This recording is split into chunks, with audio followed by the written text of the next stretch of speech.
Good morning, wanderers, and thank you for joining us on day 4 of our journey with Avalon Waterways. This morning we are docked in Kampong Tralach. From here we will be taking an Oxcart ride to Konpong Louang, where we will be visiting a Silversmith Village.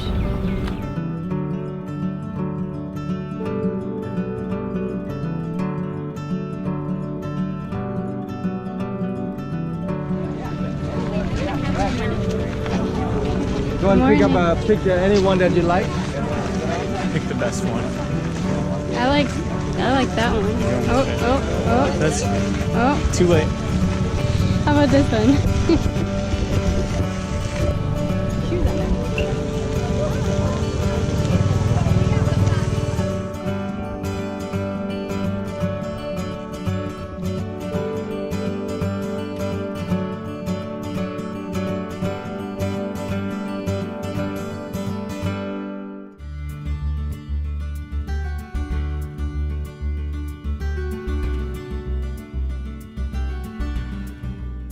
Our ride through the village was bumpy to say the least, but gave us a glimpse into the daily lives of the people who reside along the river.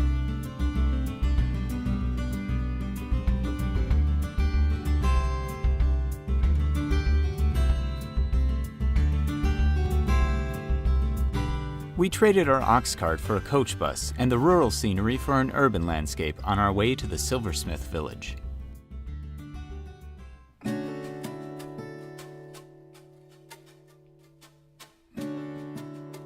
Upon entering the village, the women in our group were immediately greeted by vendors selling silver trinkets and jewelry. We passed elegant stupas, Buddhist tombs honoring deceased loved ones. Local children swam in the river nearby and may have played it up for the camera just a bit.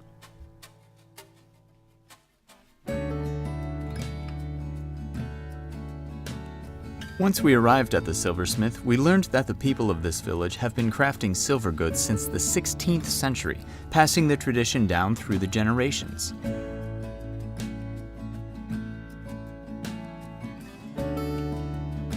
We were shown the silver plating process.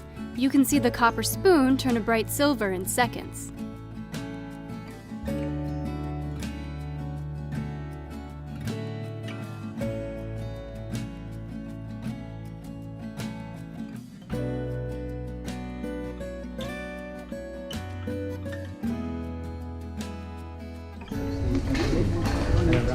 It's heavy, pure silver. Engage their life with silverware, you know, and then the rest they are all.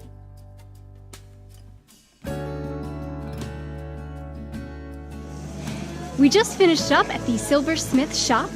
It was really cool to learn about how they take the raw materials and make them into such beautiful jewelry and other objects. I really enjoyed learning about the silver plating process. It was exciting for me to see. Now we're gonna get back on the ship and we're heading to Phnom Penh.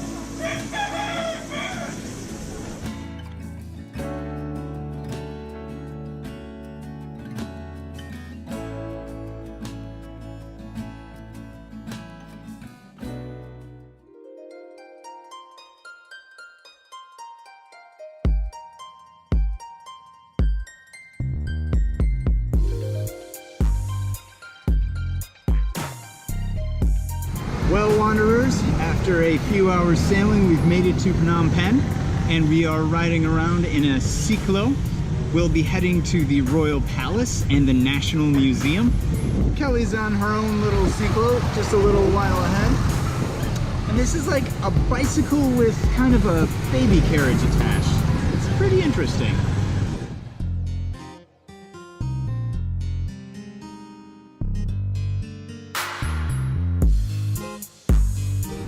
Phnom Penh is the capital city of Cambodia, and as such, it's a lot more built up than Siem Reap.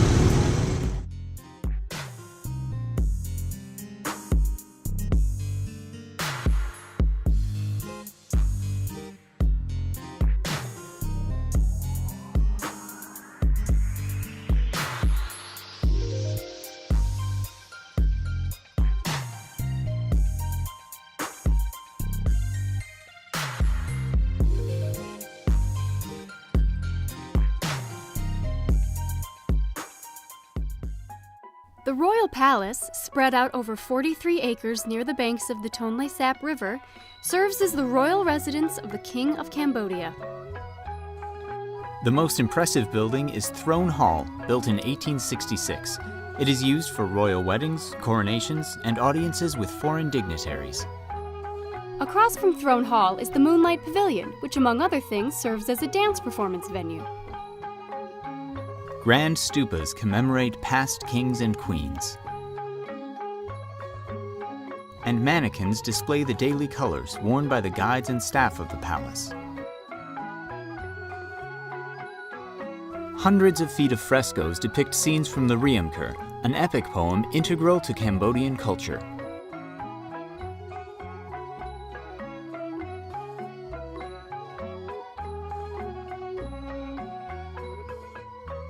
It's raining during the rainy season. Who knew? Hi guys. So it started raining. We may or may not be going to the National Museum. We might just be going back to the ship.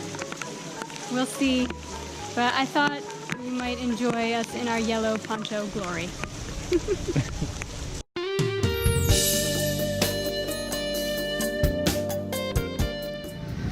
So we decided to go to the museum. So here we are in our private cyclos again, in the rain. But it's an experience, and that's what traveling is all about.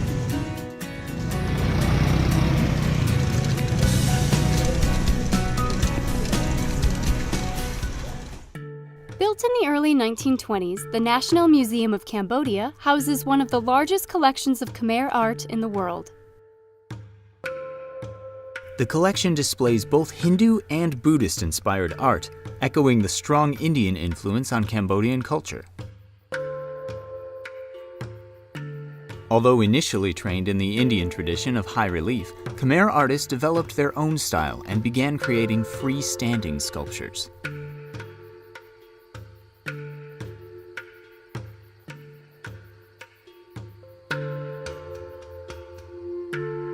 A can't-miss area of the museum is the gorgeous garden courtyard.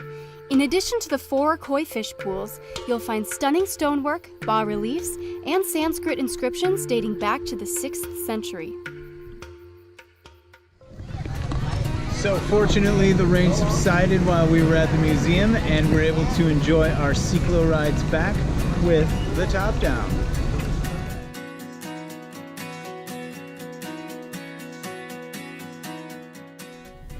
Thank you for joining us for day 4 of our cruise through Cambodia and Vietnam. We hope you enjoyed the Silversmith Village and our rainy afternoon in Phnom Penh.